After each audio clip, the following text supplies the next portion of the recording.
All right, guys. Thanks for coming along. So we're just going to get started now with the webinar. So thanks for coming on board. It's Tim Hart here from Private Mortgages Australia. I'm one of the directors. Also in the office here, I've got Tony Barbone, the managing director, just sort of listening in. So yeah, just to get sort of straight into it, what I want to talk a little bit about today is a bit about private lending as a whole, a bit of the things to look out for, when to use it, and also when not to use it. The biggest thing you'll notice, this is the list of products that we offer, and most private lenders in the marketplace do either some or all of these. But the first thing you'll notice is the product is business finance. So we're only talking about loans that are for business purposes. So for a mum and dad who want to buy their own home or buy a car or go on a holiday, we can't do any of that coded lending. We can only do non-coded business lending. We do first mortgages, second mortgages, and also caveat lending as well. So we have different rates depending on the product. So you can see that it's slightly more expensive the further you go down, so the more risk that's involved for the lender. And also you'll notice that we quote rates PCM, or per calendar month. So our first mortgages are anything from 1 to 2.5% per calendar month. Now this is because most of our loans, our average loan is around about 4 months. You can see there we've got the terms anything between sort of 2 months and 12 months. We're not doing 30-year traditional bank loans, okay, which is why we always quote in per calendar month, because it's usually just a short-term solution to help your client settle a property. It's similar to like bridging finance. It's the short-term in nature to allow them to get back on their feet and go and sell a property or make a profit or whatever the case may be. So they're the three products that we've got. You'll notice the amounts. So our first mortgages, we can do anything from 50,000 up to 50 million. Second mortgages tap out around about $1 million, and caveats around $500,000. So they're the three products that we need. And timing-wise will depend on how quickly your client needs the funding. So your traditional first and second mortgages, you're looking at, say, your 7 to 10 days, whereas caveats, you're probably looking at around your 3 to 5 days. So it's about quick finance, which is why it's a little bit more expensive as well. So let's look at loan-to-value ratio. So this is typically what we look at when we're looking at how much we'll lend. Probably one of the more common questions we get asked by our referrers is, how much will you lend on this particular property? This table is just a bit of a guide, really. You'll see their category 1, 2, 3, and 4, and these relate to the Genworth financial postcodes. So category 1 is your in suburbia and your CBD, and then you start getting a little bit further out, your major regional centres, category 2, a little bit further out, your smaller towns, category 3, and then Cat 4 is definitely your whoop whoop, so something in the middle of nowhere. That's going to be your category 4. So obviously the further out it is and the harder it is to sell that property, the less we're going to lend on it, just like most banks do. But the big thing for us, we don't have those postcode restrictions. There's not certain suburbs that we won't lend on. It's just we might lend a little less. Now you'll also notice here that we've got a maximum column. So as much as we might say for a category 1 residential property, we'll go to a maximum of 75. However, we do have a built-in maximum there of 80%. So that gives us as private lenders a bit of discretion to go up to 80%. So, and it all comes down to the flexibility for us private lenders. So the reason we're here is that we're a lot more flexible, a lot quicker than a bank. So if your client has a really, really good exit strategy, they've maybe already sold the property or something's happened where we can see that they've got a really good strategy to repay the money, that allows us to have a bit of scope to go beyond our lending criteria. The other one, the biggest question we get asked is, what other fees and costs are associated with a submission? So pretty much the only thing that we'll ever charge up front to a client prior to them, getting their formal letter of offer is an assessment fee. And this is anything from $550 to $1,100. Most of the time it's around 660 is our standard, but it's all based on complexity. Okay, so if you give us a development site, like we're looking at one at the moment, a $35 million loan on a development site, well, that one was 1100 because it's very, very complex. A lot of title searches that we need to do, a lot of time we need to spend having to look at it. Compare that to a very basic investor who's just got one security property looking to borrow some money. They're probably going to be more at that 550 sort of end. Okay, so this is literally just covers our costs of doing all the title searches and the like, and credit checks on the applicant, so we can come back and give them, yes, here's the exact cost of everything. If there is a valuation required, which it's not always, it's always done at cost, so we literally make nothing, and we get the client to pay the valuer directly, so we're not even involved. And once the loan has settled, upon request, we're happy to release the valuation to the client as well, because they've paid for it, so we're happy for them to get it. The only other fee, there's two more fees we'll charge. One is the approval fee, and basically the way we set it up is we have minimum. So you'll see there for less than $100,000 loan, the minimum is $3,000 plus GST.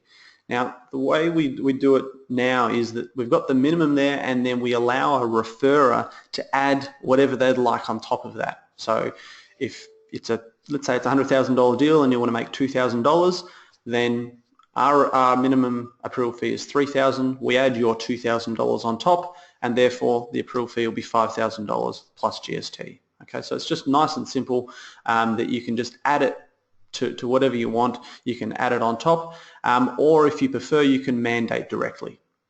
So that's where you can just charge a client directly, but we'll still pay you out in full at settlement on settlement day. So you can see there, as the loans get a little bit bigger, the approval fee comes down quite considerably. If you're looking at a over $2.5 million loan, it's only 1.5% that we'll charge, and then you can obviously add whatever you'd like on top of that.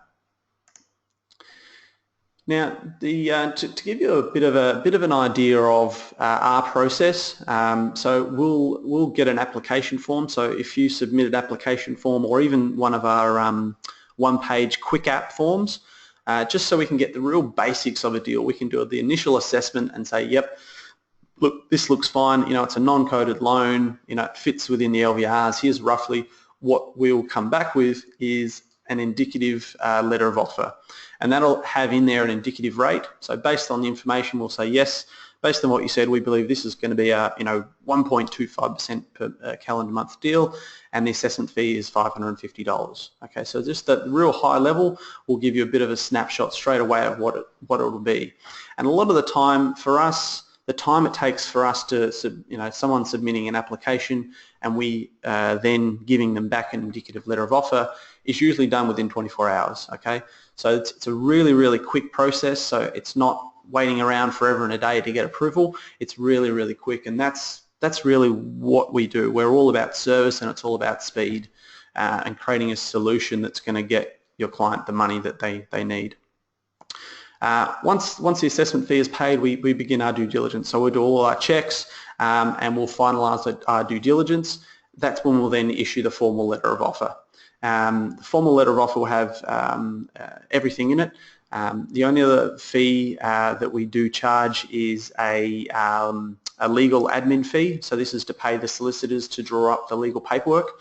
So this is only paid once the letter of offer is signed. The paperwork gets drawn up, and then we proceed to settlement. So it's quite a quick process, we're talking about most of the time a couple of week turnaround, as opposed to a bank that you're probably looking at 4 to 6 at best, and a lot of time there's a lot of detail that a bank will look at and will knock an application back because the client doesn't fit within the box, whereas we're all about thinking outside the box and something that's going to work. I mean, obviously it has to be commercial, but we're all for trying to work out a solution. We want to do the deal as opposed to looking at ways to not do the deal like most other lenders do. So guys, let's get into a bit of an example so you can sort of see a bit of a flavour of what we do and how we'll do it a little bit differently. We had a client come to us who managed to buy a property in country Victoria, and he bought it well under market value. And we got a valuation done that came back at $950,000. But the purchaser actually, he bought it at a very good discount for $650,000. It was a motivated seller, and the reason he got such a cheap price is because he could settle very quickly. Okay, so the person was happy to sell for that cheap price, provided they could settle and get their money within a couple of weeks. Okay, they didn't want to wait, 3 months for a settlement to take place. We actually lent him 70%, and this is on a Cat 3 location, so normally we wouldn't lend up to 70, we'd only do 65, but this particular borrower had a very good exit strategy, and he had a couple of other properties that he put up as collateral security.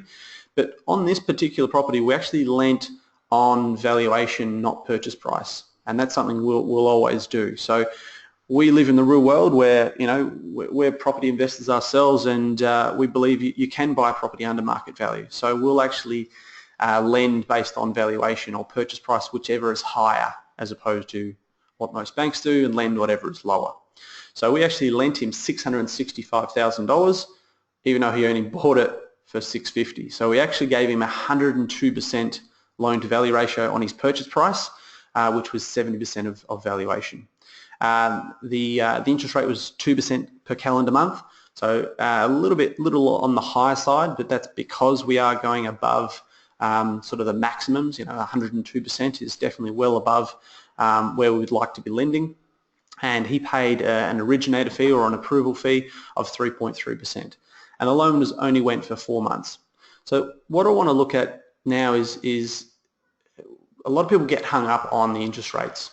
And I want to look at the best way that I believe, if I had one of my clients who was looking to borrow, this is how I would tell them to look at a short-term loan, is almost to forget the interest rate. It's almost irrelevant. You need to look at the total cost of the loan, which does include the interest, but in this loan, a lot of people might look at it and say 2% per month. Well, that's 24% per annum.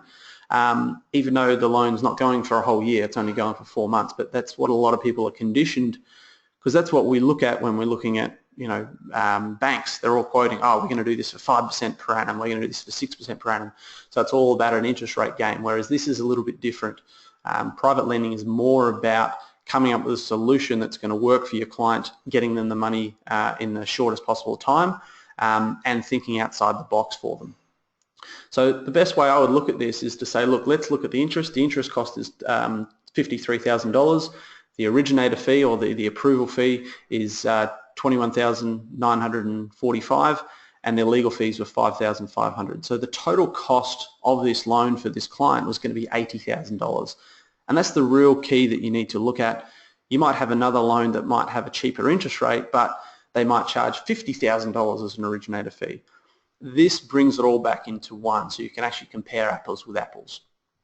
And then it's a real simple decision for the client. Is this loan worth $80,000? Is this property, is this transaction worth $80,000?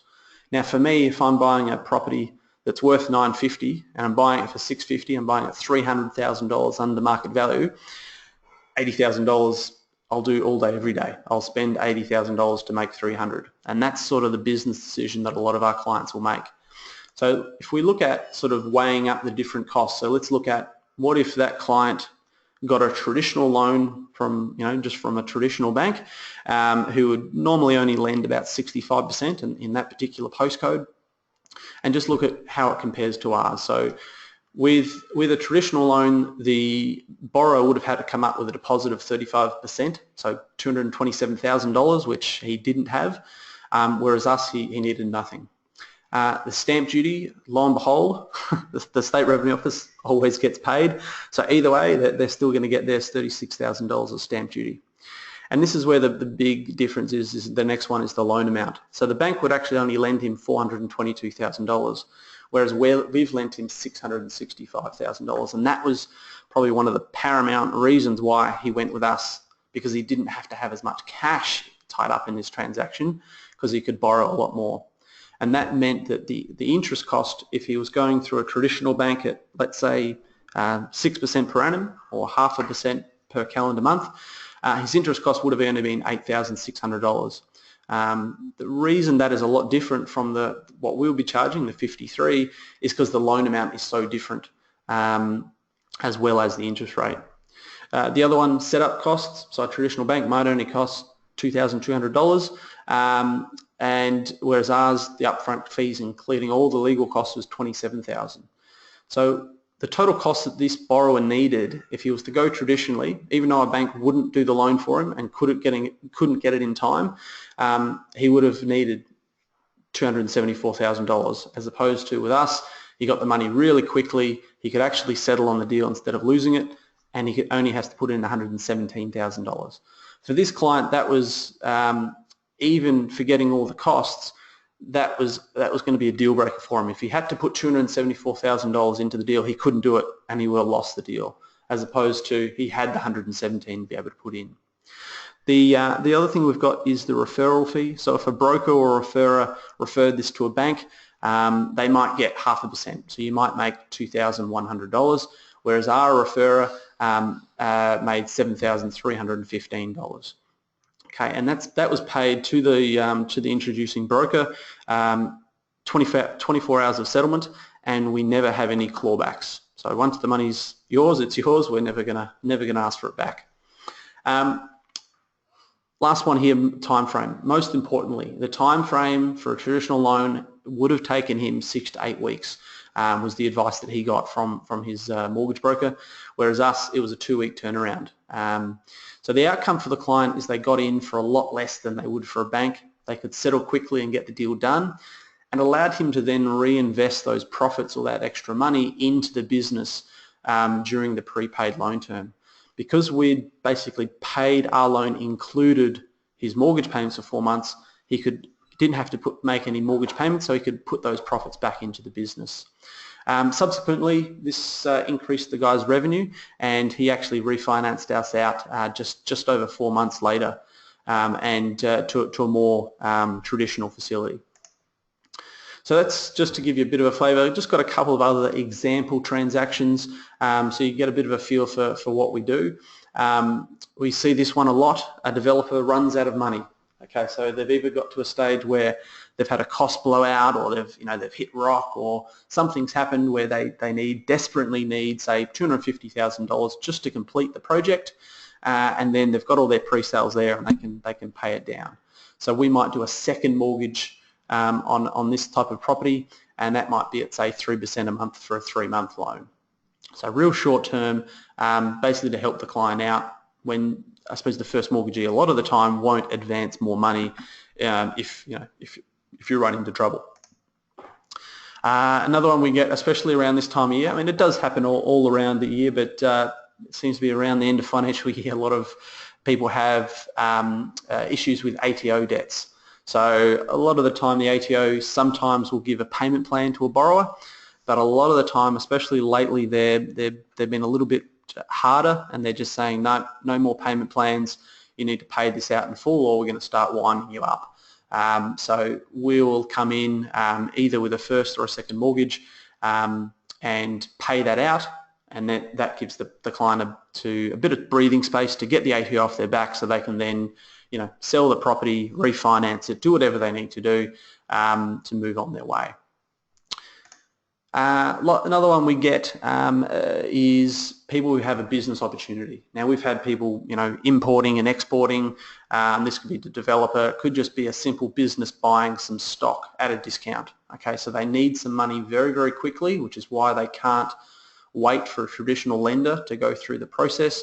They might have $1 million property. They need $400,000 and they need it now, and so they can buy this stock and then sell it and make a lot of cash. So this one, 40% LVR, it might be just at 1% a month for 6 months. So a very cheap option, and the client will be happy to pay it because they're getting the funds so quickly. Now, on our product fact sheet, we've actually got a lot of different types of loans that we do. So we've gone through quite a few of them. I just want to point out a few. We've got the asset lending. We're seeing a lot more of this, especially from overseas borrowers. All banks have pretty much tightened up on their policy with foreign foreign investors, proof of income. They're making it much harder, lowering LVRs.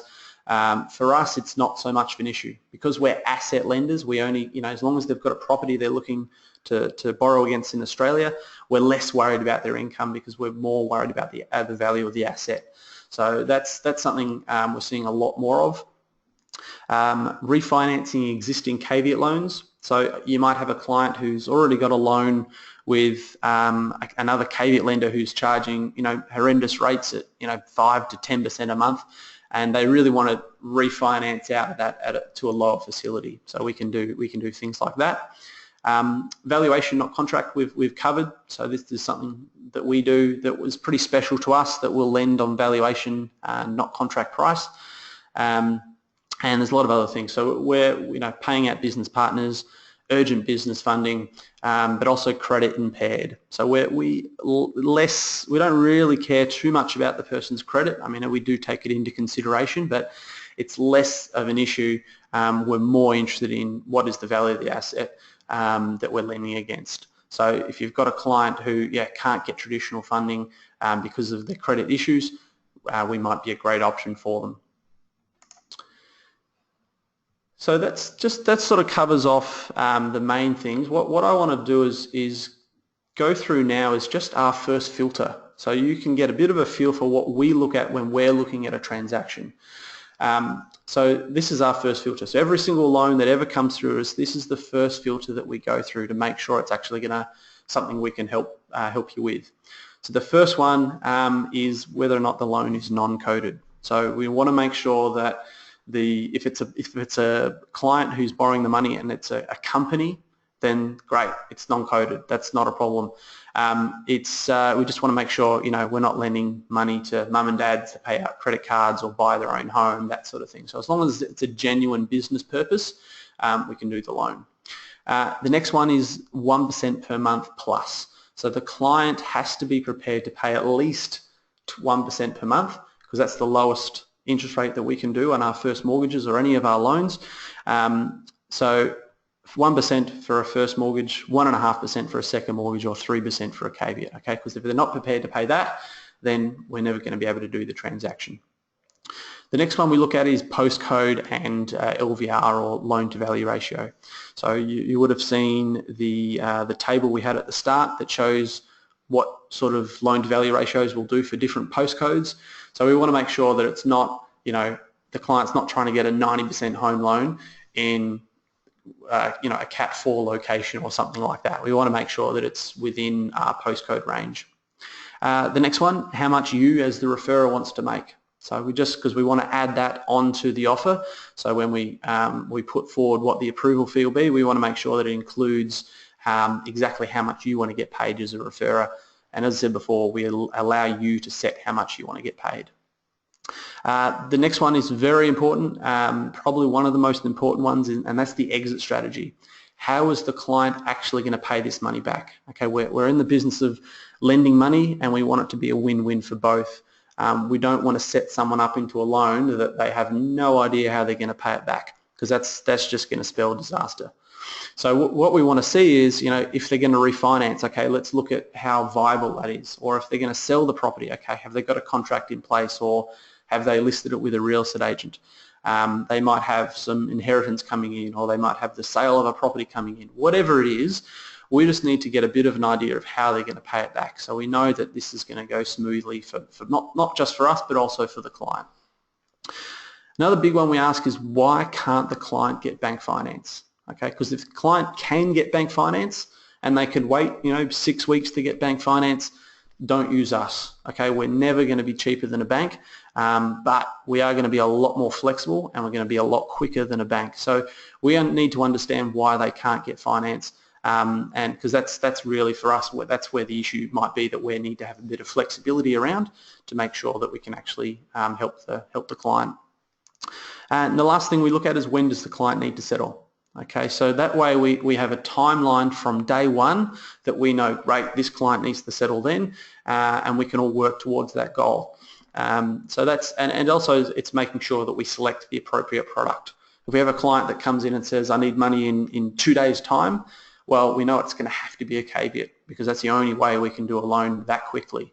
Whereas if they have another week or two up their sleeve, okay, then we can look at a cheaper product like a first or a second mortgage. So it's just really, we're all about solution-based, something that's going to work for both us but also the client as well.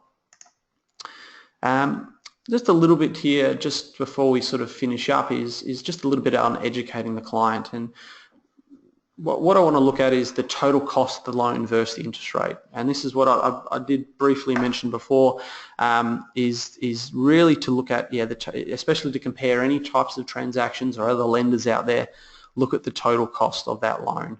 Because a lot of clients say, I need 100 grand, and their expectations might be that they're going to borrow it from the bank at 5%. And therefore, for 1 month, it's only going to cost them $416.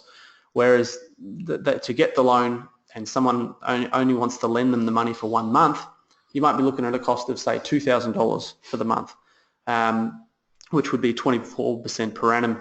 So it's just sort of looking at, rather than getting hung up on that interest rate, is really looking at, one, the short-term nature of it. So as much as it might be a high interest rate, if it's only for a couple of months, it's a lot of the time it's feasible for the clients to do that. And really weighing up the costs. So what's the total cost of this loan, and then comparing that, what's the client going to gain by doing this transaction? Or the other thing we see is, what are they going to lose? So maybe they've put $100,000 deposit down on a property and they're currently under a notice of rescission. They don't want to lose their $100,000, so they might go and do a loan that's going to cost them, I don't know, $30,000, knowing that all up they're paying $30,000 to not lose 100. Makes a lot of sense. So that's, for me, that's how I would, I suppose, sell it to a client and let them get their head around it. A few other things we do, that we see a lot of other things in the marketplace that I have to say that we don't believe in, that we think you need to be very, very careful of. And there's a few other things that private lenders do that, while none of these things are illegal, we don't feel they're probably in the best interest of the client. And what they'll sometimes do, you'll see that some lenders will quote from rates. So they might say, we do loans from 1% per month, and that's all you know before you go and do a loan. And then the final offer might come back and it might be 5% per month. There's no upper limit, so that they're from rates. Just be very, very careful of that, because you'll find a lot of the time the rate will never come in at what you think the from rate will be. The other one is the big upfront fees before the final offer. So there might be something where the client has to pay.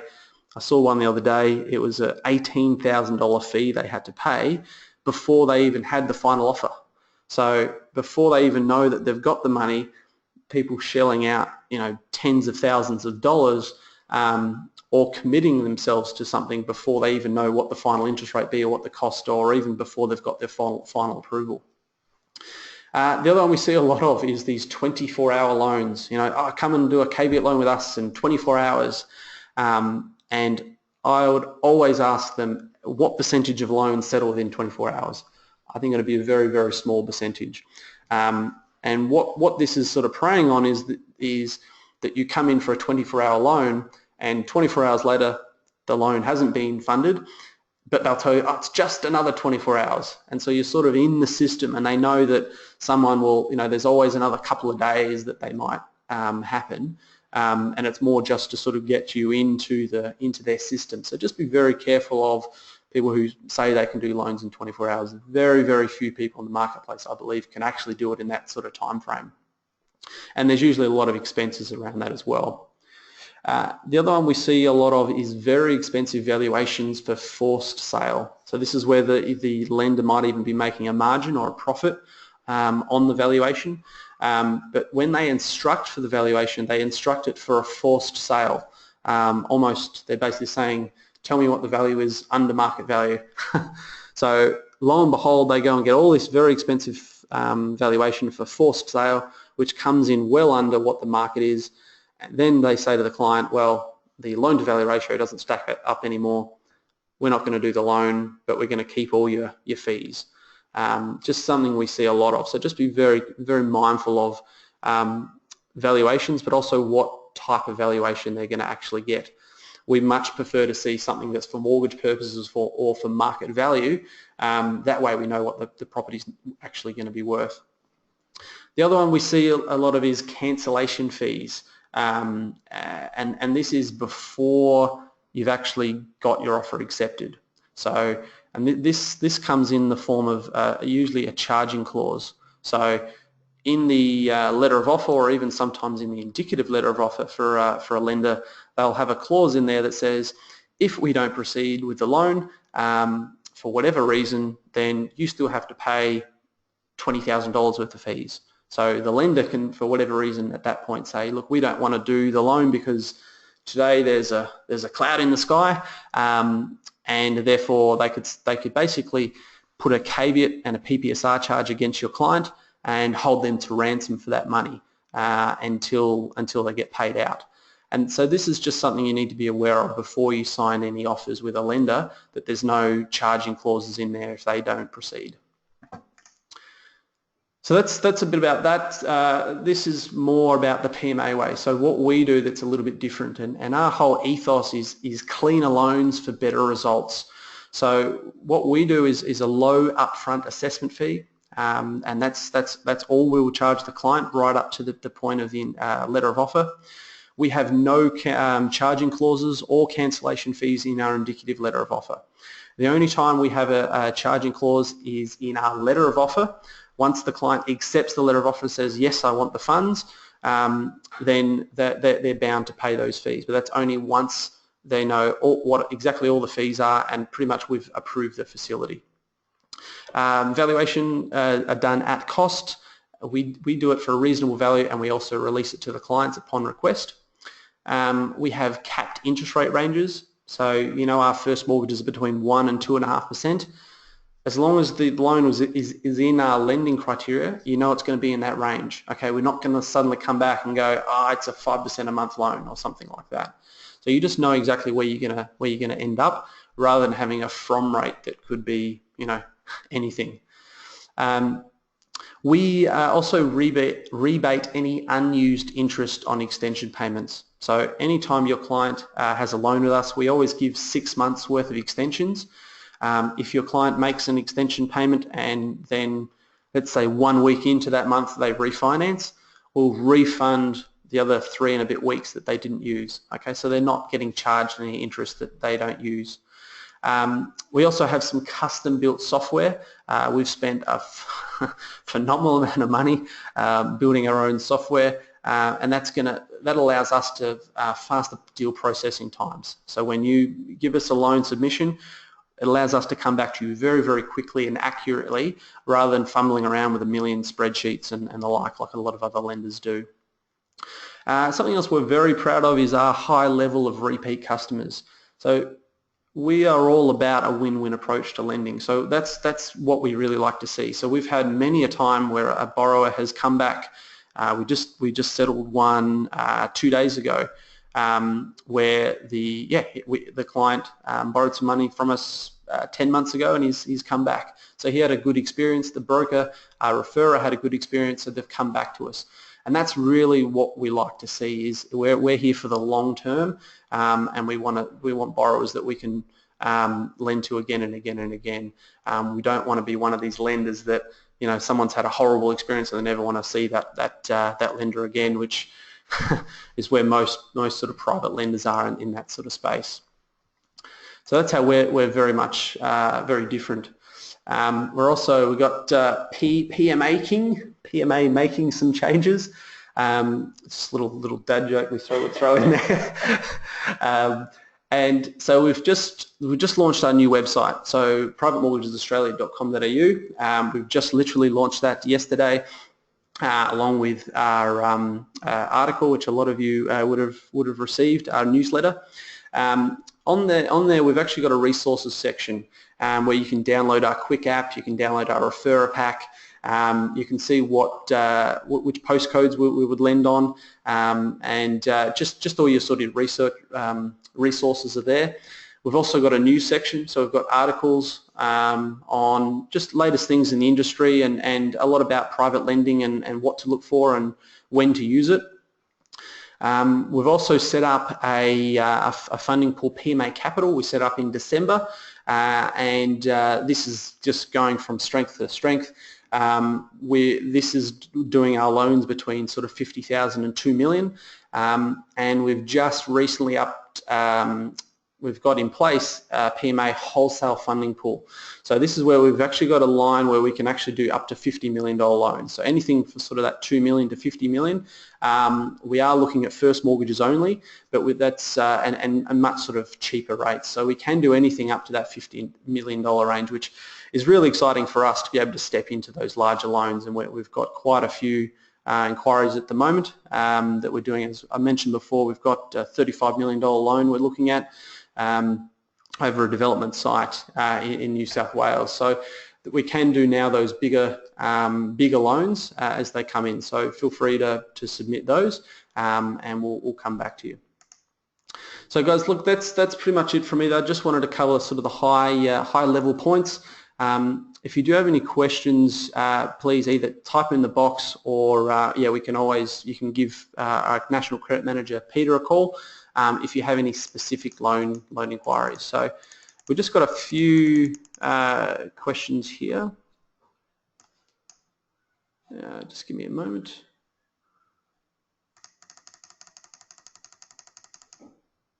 Okay, so I just got, will we lend on an investment property with 11 units on one title, rental income 16K, monthly payments?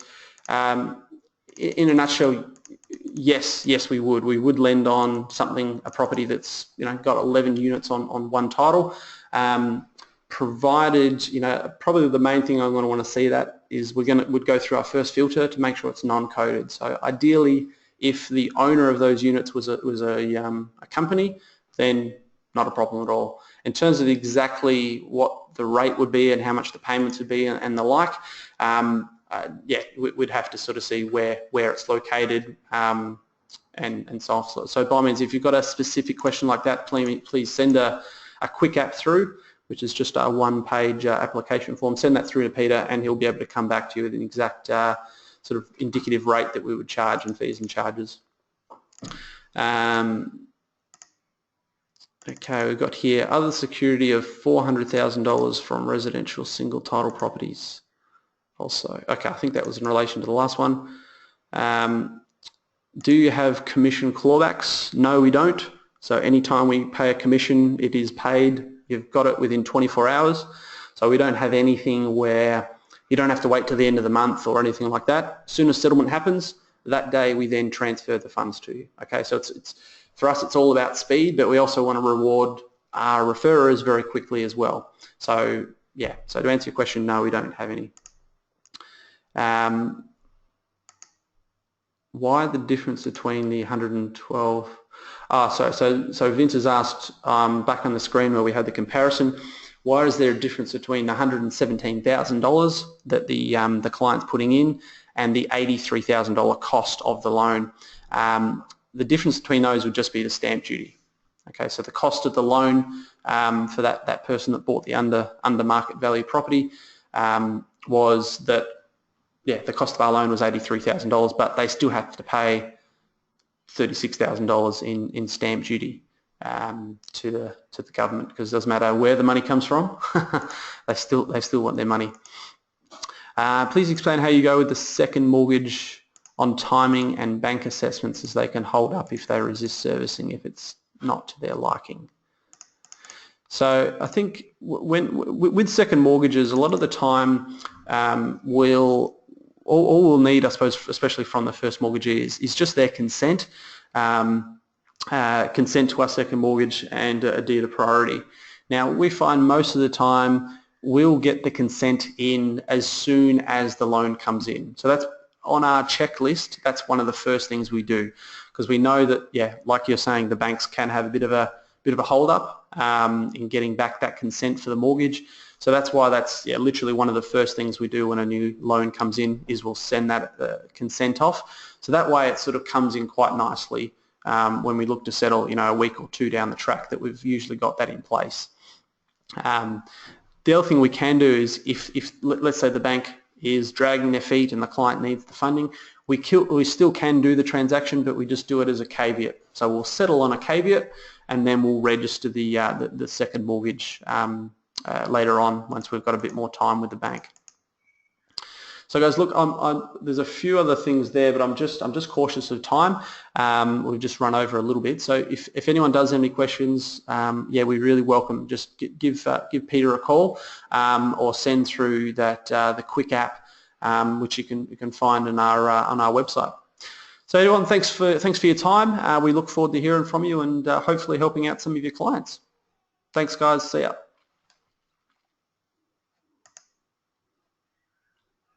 Well done.